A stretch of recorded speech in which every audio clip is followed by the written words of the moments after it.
Welcome back. I'm Mark O'Shea, and this is the fascinating world of snakes. In part 2, we're going to determine whether snakes lay eggs or have live young, ask if snakes have enemies, how do they defend themselves, and, very important, do snakes need conservation?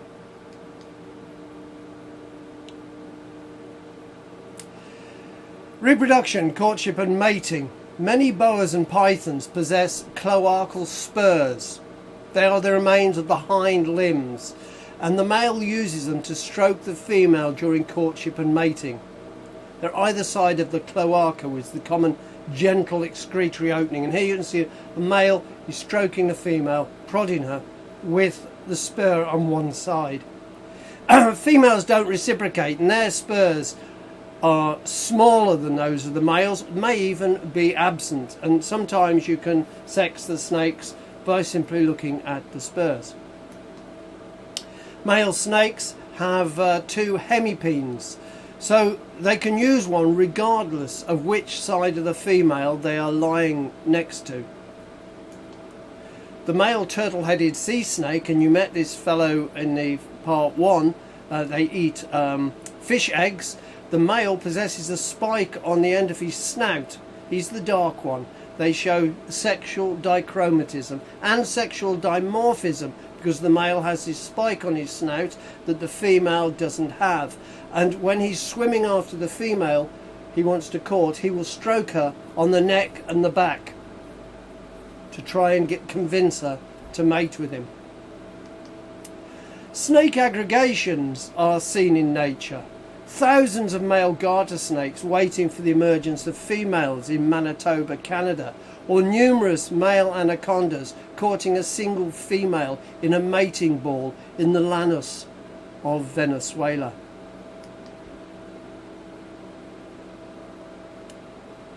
Egg-laying or live-bearing, ovipary or vivipary. Oviparity is the primitive condition for reptiles. All dinosaurs, we think, laid eggs. Crocodiles and alligators lay eggs. Turtles and tortoises all lay eggs. The tuatara lays eggs. But not all snakes and lizards lay eggs. Viviparity, live bearing, evolved once in the mammals, but it has evolved 35 times at least in snakes, and it evolves for different reasons.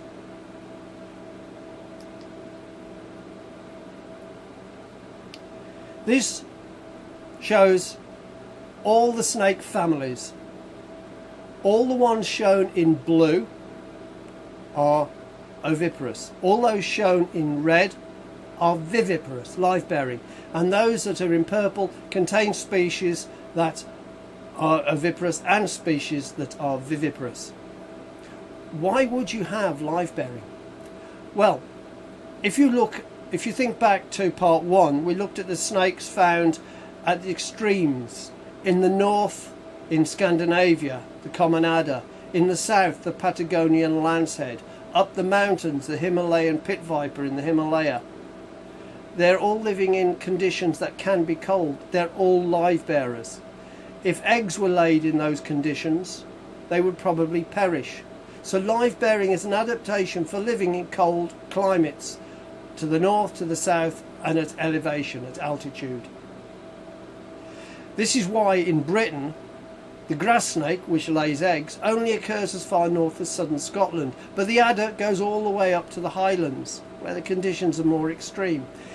If it's cold, the female doesn't come out. She's a mobile incubator. She stays under cover, and when she does come out, she can position herself in different places to catch the sun to bring on the young inside her. A grass snake lays its eggs in a compost heap, and that's it. It has nothing else to do with them. And if it gets really cold, those eggs could perish. So live bearing is a good adaptation for cold climates. But if you remember the sea snakes, they are live bearers too. Reptile eggs can't be laid in the water. The embryos are drowned, so they must be laid on land. For a sea snake that lives 1,000 miles from the nearest coastline, that's not a great advantage if it laid eggs. It's got to swim a long way to lay the eggs. The sea krites, the banded sea krites that look like sea snakes, they lay eggs. They come onto land to lay their eggs. They cannot go far from the coast. But the pelagic sea snake, right the way across the Pacific and Indian Oceans, doesn't matter. It's a live bearer. It just gives birth into the water. So here we have viviparity, live bearing as an advantage for snakes living a long way from land. And sometimes you get freaks. Dicephalic, two-headed snakes.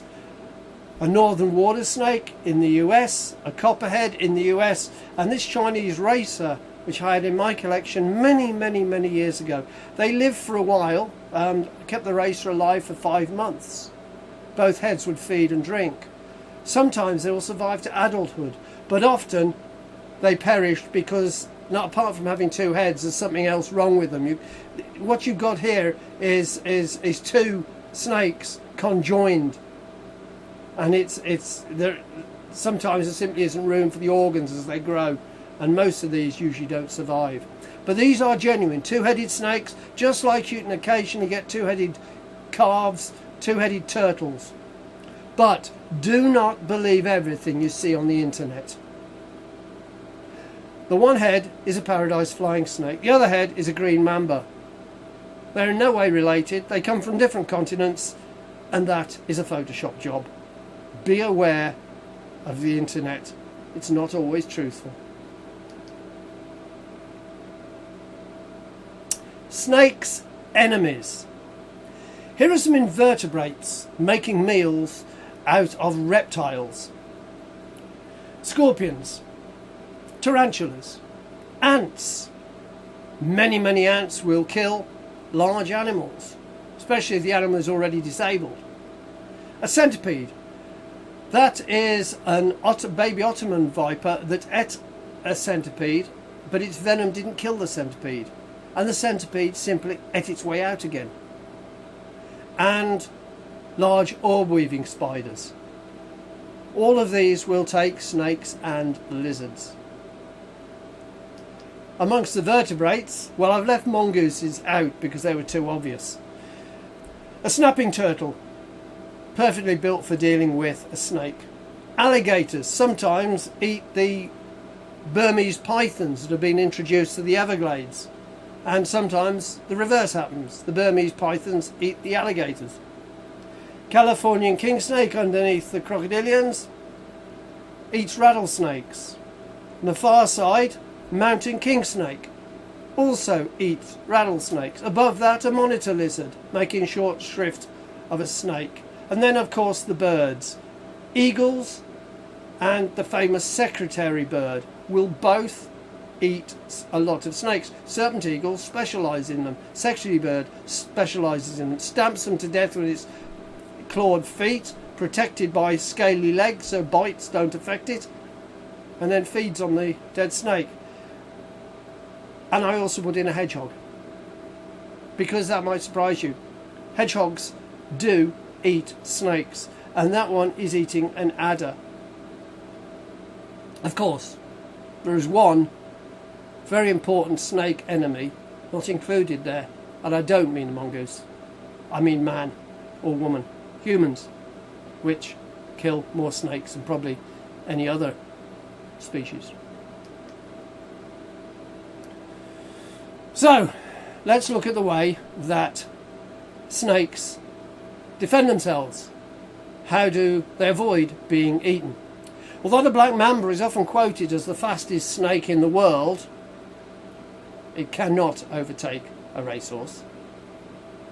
The sand snakes of genus Samophis can attain speeds of 10 to 12 miles an hour when fleeing predators. And I know this because I've chased these across sand in North Africa and in the Arabian Peninsula, and they're hard to catch. Reticulated pythons, this is an interesting thing I observed in Thailand, they sleep up on branches high above the water.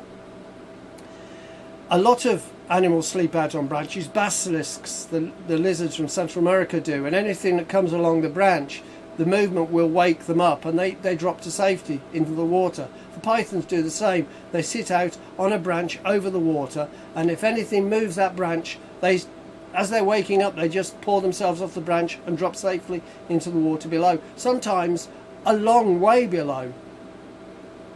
30 metres. They can drop a long way. The thing is, they always seem to be over deep water. If you're going to drop off a branch, you don't want to drop into shallow water. That doesn't make sense. You're going to injure yourself. They're always over deep water. And I've even discovered that in mangrove swamps, where the water level changes with the tides, they're still over the deep stretches, not over the shallow stretches. How do they know? I published a paper on this and I asked that question and nobody's given me an answer. How do they know that they're over water that's safe enough to drop headfirst into? There is a disadvantage to this, of course. When I wanted to catch these pythons, I would simply go and stand directly underneath them and get somebody to shake the tree, and they would drop into my arms. And one of the greatest escapers, the flying snakes. There are 5 species in Southeast Asia, and they can leap from a branch. And remember I told you snakes don't have a breastbone, so their ribs are free from movement. It also means the body can expand very wide if it's a female full of eggs, or if they've eaten a big meal, because there is nothing keeping those ribs tight like our sternum, our breastbone does, so they can expand their body. They can flatten their bodies when they're basking for maximum surface area available to the sun. Cobras spread a hood, which is just the ribs of the anterior body and the neck spreading outwards to create a hood. And the flying snake can expand its ribs out. It's quite hard to do sitting down like that, to create a concave area, as you can see in the diagrams underneath, which catches the air as they parachute to safety. This is remarkable. All of these things would be impossible if snakes had a breastbone like us.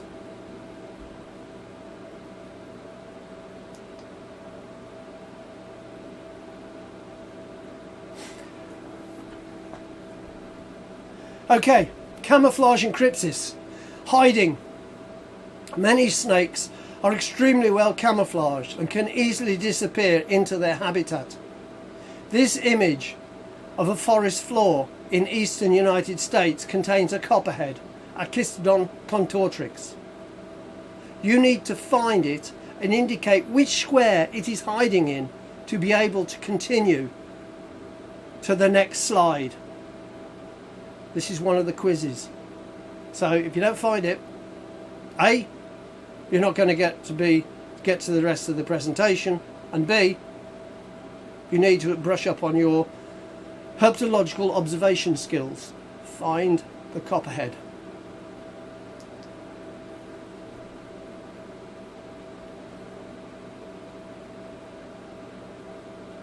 Aposematic animals are patterned to advertise that they're not good to eat. In this case, the snakes may be warning that they are venomous. Other non-venomous snakes may mimic dangerous species in order to obtain protection from potential predators who think that they're dangerous.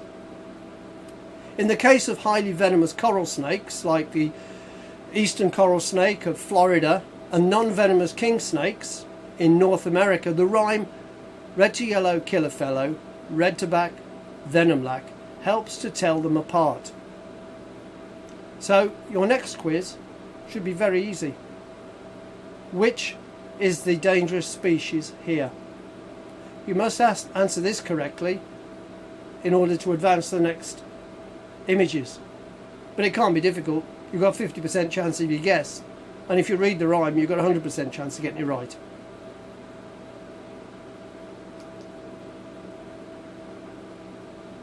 There you go. The eastern coral snake is venomous, scarlet, king snake, B is harmless. So you should have put A. Here are 3 more, C, D and E. In Central and South America, the rhyme does not work. It's not just a case of translating it into Spanish or Portuguese. Fact is, it doesn't work. Here are 3 snakes. Which one is the dangerous coral snake? Again, you need your right answer to see the answers.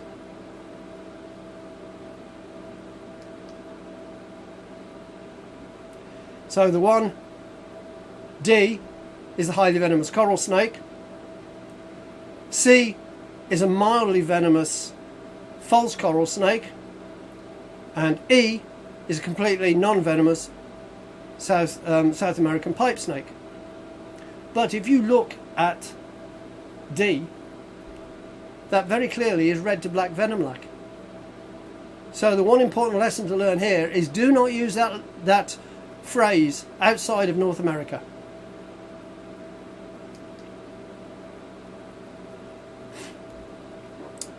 Physical mimicry. Some snakes mimic the posture and behaviour of venomous snakes. So which of these 5 snakes is a real cobra or a real viper? Again, you must answer this to advance. None of them. They're all mimics.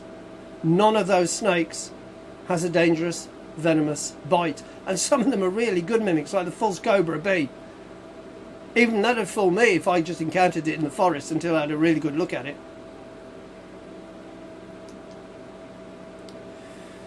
The famous visual warning display is the hooding of the cobra. This Sri Lankan cobra has a pattern on both the front and the rear of the hood, which resemble a pair of eyes. So, whichever way you face it, it appears to be looking at you.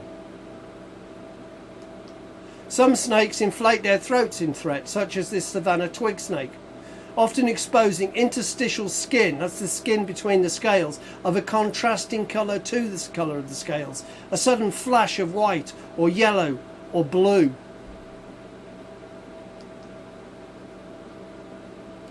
And the only thing that is black about a black mamba is the inside of its mouth. They're actually brown or gunmetal grey on the outside, but the inside of its mouth is often black, and it will expose it as a warning you should heed. Similarly, the Cottonmouth water moccasin from United States gets its name from the white of its mouth, which is displayed in threat. They sit there and open their mouths, sit backwards and threaten. So these are warnings. Audible warnings. The sound of a rattlesnake is said to be the only sound that can make a coyote's rectal muscles pucker at 50 paces. It's intended to do that. It's intended to keep potential predators away. But other snakes have different methods of making sound. The Russell's vipers and puff adders hiss very loudly. They have large nostrils, and the noise that comes out through those nostrils is so loud that if they're hidden, they give the game away. I've found Russell's vipers just by listening for the angry hissing. And saw-scale or carpet vipers rub their serrated lateral scales together to create a rasping sound. If you look at the picture of the close-up of the scales, you'll see they're all serrated. And when the snake forms curves of body coils on itself and moves backwards away from you, it is rubbing those scales together, and it sounds like a rattlesnake. This is what fooled American Special Forces in Afghanistan. They firmly believed there were rattlesnakes in Afghanistan because people had heard this rattlesnake-like sound. It's a carpet viper. Equally dangerous, much smaller, but no rattlesnake. Rattlesnakes are only found in the Americas. But the sound is quite similar, and it has the same effect. It keeps even special forces away. Venom. Venom was designed really to deal with prey, to kill prey, to demobilize prey, to help the digestion of prey, speed up the digestive process. But some snakes do use venom as a defense. A lot of venomous snakes will bite and dry bite, conserving their venom, injecting no venom or a sublethal dose of venom. But spitting cobras have evolved a defense that relies on venom. If you look at the picture of the fangs, you'll see that a non-spitting cobra, the bottom of his fang's got a slit, whereas it's more like a rounded hole in a spitting cobra. And the duct inside, in the non-spitting cobra, the duct just comes down, the venom duct comes down the fang and trickles out through the vertical elliptical slit. But in a spitting cobra, the duct comes down, hits a 90-degree turn, and goes straight out. And the idea is that the venom comes down there and is spun. It's like a rifling on a barrel, so that it gets a cloud of venom aimed towards the aggressor, the enemy, or whatever. So spitting cobras can spit, and they can spray their venom really well, whereas non-spitting cobras can't. This is aimed for the face. It will go everywhere. You'll get it in your mouth, but that's not a problem unless you've got mouth ulcers, because it's venom's protein, and you can your saliva digests protein. But if it goes in the eyes, it can be very painful, because it will start to digest the cornea of your eye. It's not life-threatening. It can be very painful, and if you don't do something, you will go blind eventually. But it takes a very strong-willed person not to do something, because it is painful. The longer you leave it there, the more it hurts. I know. I've had spitting cobra venom from 4 different species in my eyes over the years, but I've always washed it out myself. I've always treated myself, and okay, I'm wearing glasses now, but I am in my 60s. These snakes can spit their venom maybe 2 meters. Why would they want to do that? Why not bite? Well, to bite, they've got to be right next to their enemy, which puts them in danger. This is like defending themselves from 2 meters away, disabling the enemy, and while they're plunging around, holding hands over their eyes, or if it's a dog or something, doing this, the snake's gone. It doesn't follow up and bite. Now, why does this venom have such an effect? Most cobras have neurotoxic venom. That's venom that attacks the nervous system and kills you through respiratory paralysis. But the venom of spitting cobras has a high level of cytotoxins, which are toxins that speed up digestion, that break down living tissue, and that's what causes the pain when it gets on your cornea and starts to eat away at your cornea of your eyes. It's the cytotoxin. These are very cytotoxic. Bites from spitting cobras often don't kill, but they do cause some really horrendous wounds, injuries, where the victim may end up losing a hand or a foot, or big areas of skin where the lymph glands have been siphoning out the toxins, and then you lose all the skin tissue there and there. They're really nasty bites, and they have long recovery periods, and they require skin grafts or amputations. That's my eye after a spitting cobra venom, and you can see it's bloodshot. It's quite painful, but then I just lie on my back and I just pour water in my eye for about 2 hours, keep flushing it, and I've not had a problem with it. Other tactics. Okay, the tiger keelback. I introduced you to this snake in the dietary section in part 1. It's a rear fang venomous snake that has caused at least one fatality, human fatality, but it also feeds on poisonous toads, and it sequesters their toxins into its own skin, advertising the fact that it's venomous and poisonous with its red marking. So you know all about that. The Calabar ground boa is one of a number of snakes that will roll into a defensive ball with its head in the centre, hopefully for protection. And it's quite hard to get the head out. It's prepared to take blows to the body, but better than get its head bitten off. Grass snakes, these practice thanatosis. Now that's playing dead, as do hognose snakes and the rincals, a spitting cobra from southern Africa. What they do is they roll onto their backs, tongue hangs out of the mouth, cloaca open. Sometimes they will secrete quite a noxious smelling substance from the cloaca, and they're trying to make themselves seem dead and long dead. Like, well, I wouldn't eat that. And hopefully the predator will go away. The downside to this is if you stand still, after a while, the grass snake will have a peek to see if you're still there. And if you move, it'll die again. Which doesn't work. The Asian pipe snake hides its head under its coils and raises its tail as a mimic of a cobra. And that is also saying, if you're going to attack me, this is the end to attack. The tail end. So it avoids getting damage to the head. And the Sonoran coral snake utilises a very strange sound-making warning. It will roll its tail over, expose its cloaca, which you remember is the common, gentle, excretory opening, and it will pass air out of its cloaca very quickly. It's called cloacal popping, and it's, well, I can't do it very well. I can't do it as well as a Sonoran coral snake, but it's quite a popping sound, and it's a warning. I don't know who it's supposed to put off, but it's quite amusing. Okay, now we're on to threats to reptiles, not just snakes.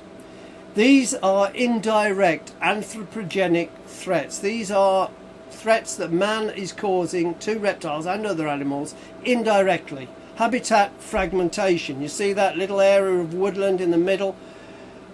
If they then cut through that corridor, that is an island. Deforestation. Terrible threat. Taking out trees, destroying the habitat. Agriculture, and I include plantations here, monocultures, low diversity, but as I told you earlier, nature's payback is to stick a highly venomous snake in there in large numbers. Loss of wetland areas, either deliberate or deliberate, like draining the swamp, which was a popular phrase with some people. Or simply taking too much water for irrigation, which then leads to wetland areas drying out and the loss of all the species that live there. Coastal development, where you've got sea turtles coming up onto the beaches at night when the sea turtles come to lay their eggs, and when the babies hatch and head for the ocean. The light over the ocean is it's lighter than inland, so to get back to the ocean, they head towards the lighter area, which should be the ocean, with the sky over it. But if there's lights and development and roads inland, they'll go in 180 degrees in the wrong direction. And of course, there is all the problems with disturbance and digging up of nests and things like that. Fishing practices, nets that drown turtles and dolphins and things like that. And in Lake Tanganyika, the fishing nets are responsible for killing a lot of the endangered Lake Tanganyika Storm's water cobra. Increased road traffic and road building. Obviously, when you widen and build a road, a lot of destruction of habitat. You're also, if it's a big road, cutting off one side from the other. So any animals that migrated across there have got to run the gauntlet of all the vehicles. And also, if they can't get across there, you end up with the populations being isolated. And if one of them is too small, it will perish. Oil, gas and hydroelectric developments, which are often in pristine habitats. Hydroelectric dams flooding hundreds and hundreds and hundreds of thousands of hectares and turn it all into a fetid lake because all the trees rot. And oil and gas, where they cut the tops off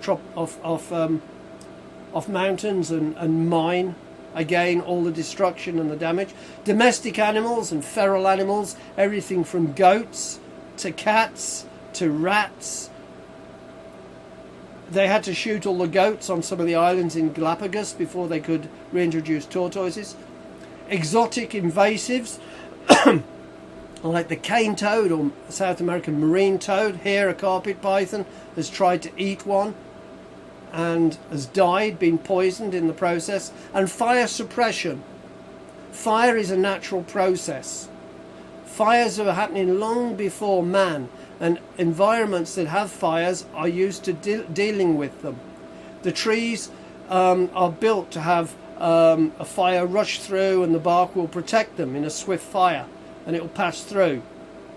A lot of seeds have germination inhibitors in their outer coats, which have to be scorched off by a fire, which means then that all the dead vegetation above them has been burnt off, and it's worth them germinating because the green shoots will be able to get to the light. Fire is a natural process, but we go in for fire suppression because we want to protect property and things like that. So you could suppress a fire for a long time, no fires for 5 years maybe in a particular area, but sooner or later you will get a fire. And when you do, it'll burn hotter, it'll burn longer, and it'll burn deeper. It'll scorch more than the bark off the trees, it'll turn them to charcoal. It'll raise the earth so there's nothing alive. So fire suppression can actually come back and do damage in the environment. Then we've got direct anthropogenic threats, where the reptiles have actually been targeted. The Asian turtle crisis, where people buy turtles from supermarkets alive and take them home, kill them and cook them. It's an affordable luxury for the newly affluent people. Turtle eggs, they're totally protected, sea turtle eggs especially. The Asian turtle crisis is freshwater turtles, not sea turtles. Freshwater turtles and tortoises. Some species which have been eaten into extinction already or to the brink of extinction. Turtle eggs are sea turtle eggs. It's illegal to collect these, but they are still collected and sold. Making things out of turtles. Turtle shells as a banjo. Crocodile skin briefcases and shoes. Snake and lizard skins. I examined these when I was on a raid with the Thai authorities on an illegal reptile skin and meat factory outside Bangkok. Reptile restaurants where they will skin the cobra, kill it, cook it for you while you wait. Snake wine, which is supposed to be therapeutic but isn't. Snakes shoved into jars of sake or other alcohol. Snake gallbladders, that's one drying out on a rack. Snake gallbladders are one of the cure for impotency in men, apparently. This is what they say in Asia. If a man is having problems, he should have a snake's gallbladder in a glass of red wine or whiskey once a day for 30 days. How many gallbladders has a snake got? The same as you, one. So that course of treatment for impotency costs 30 snakes. It's unsustainable. Active persecution, there's Homer playing not whack-a-mole but whack-a-snake. But people do kill snakes. Snakes are evil according to Christianity and Judaism. Not so with Hinduism. But a lot of people hating snakes goes beyond whether they're venomous or not. They just feel that they have to kill snakes. And people get killed trying to kill snakes because snakes defend themselves rather well, as you've seen. Rattlesnake roundups in the United States. How the hell are these? How are these still going on? Because they make a lot of money and they kill lots of rattlesnakes. They started out as a means of dealing with rattlesnakes that were killing cattle, but now they have to sometimes go to other states and bring in rattlesnakes. They can't find enough, and their methods of finding them involve pouring gasoline into holes to drive the snakes out. That destroys the habitat for everything that's in there. Prairie dogs, lizards, everything. The pet trade. Now, the pet trade has moved on a lot since I first came into herpetology. A lot of species have been captive bred now, and that's great, but there is still demand for high-end rare species. They have huge price tags, and the pet trade can be injurious to the wild. Not as much as the skin trade, but it is still part of the problem. And other weird methods of exploitation, such as key rings with live turtles or geckos in sealed packages. These are sold alive for a few dollars to hang on your key ring. And the people will tell you that sell them that the liquid with them is nutrient. That's all they need to feed on. Imagine being shoved into a plastic bag with a little water and you have it sealed. They die. But they're cheap and people buy another one. We are doing terrible damage to the world of reptiles and other animals. Now talking about extinction. If you haven't seen a species for a while, does that mean it's extinct? Absence of evidence is not evidence of absence. These 5 snakes were all thought to be extinct, but they're not.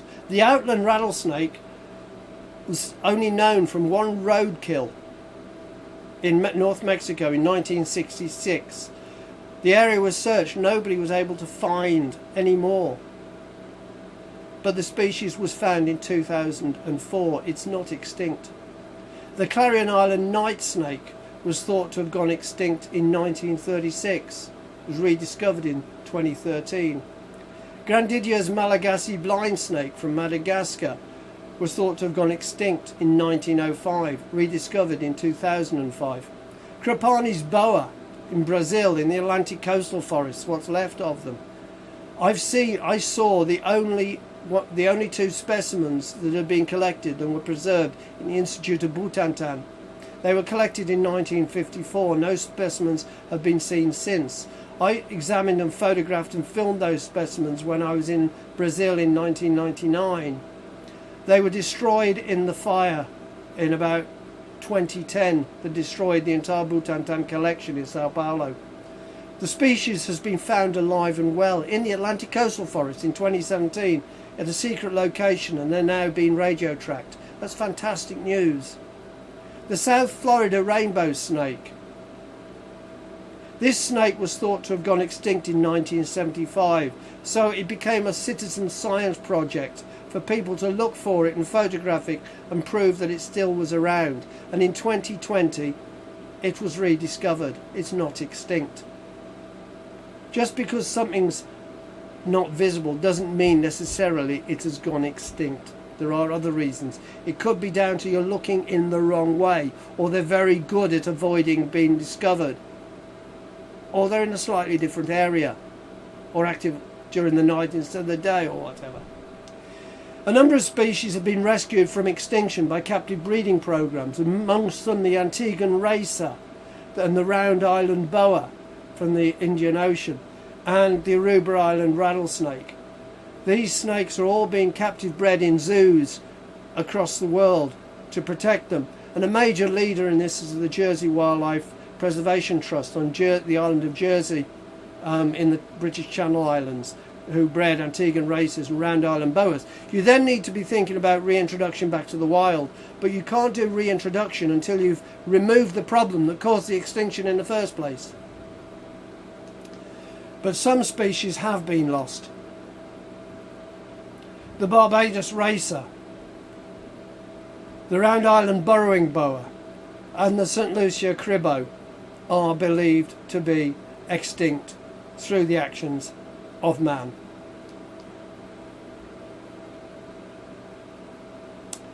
And herein I am finishing. If you'd like to learn more about snakes, I have written a number of books, and my most recent one is the Book of Snakes. It's got 600 species from the 3,800, so it's quite a big chunk of them.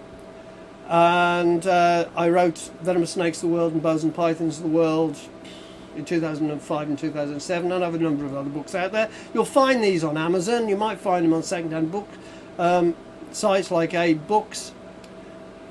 If you found this talk interesting, please look into snakes some more. Find out if you've got a local herpetological society you could join. Find out if there's a local group doing conservation of your own reptiles and amphibians in your own country, like the wildlife trusts and the amphibian and reptile groups in the UK. Most places have conservation groups, and go out and do a bit of conservation yourself. Being interested in reptiles does not mean keeping them at home. There's nothing wrong with that. A lot of the species do well in captivity, but make sure you pick the right species and you keep it in the right way. But I don't keep snakes now. I'm too busy researching them. I spend more time looking at preserved snakes from 100 years ago than living ones, because I'm doing this now from an academic standpoint. I don't need to have snakes at home. Sometimes I think, I quite fancy keeping that, but I don't. You do not have to keep reptiles and amphibians to be a herpetologist. You can learn about them and do a lot for their conservation without keeping them at home. I hope you enjoyed this. If you've got any questions and you want to send them in, I will try to answer them. Bye bye.